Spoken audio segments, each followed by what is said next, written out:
Hello and welcome to the Lazy Man's Guide. What are we discussing today, Steady? Today's guide is how to make money without getting off your lazy ass.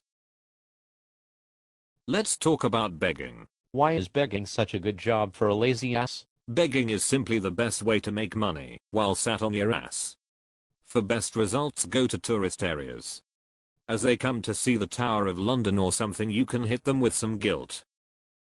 Although there can be stiff competition in some tourist areas, you may need to eradicate your legs to outbeg your competitors and increase your income. Yes. You don't really need legs as you are such a lazy ass. Indeed. Now you need to get married. Who else is going to drive you to the best begging sites? That sounds like a winner, Steady. Having no legs is another bonus. Some caring person can always make themselves feel better by marrying someone less fortunate. Like a hopeless legless beggar, you mean? Yes. Stephen Hawking has never been short of a wife/cook, has he? But you will not have his brains? You do not need his brains.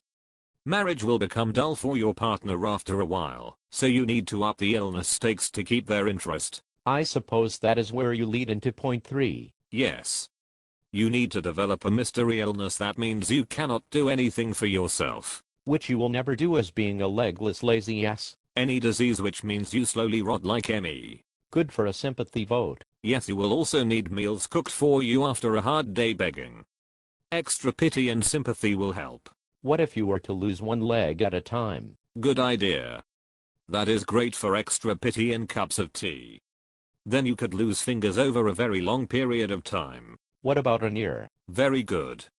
That will keep your partner sympathetic and interested.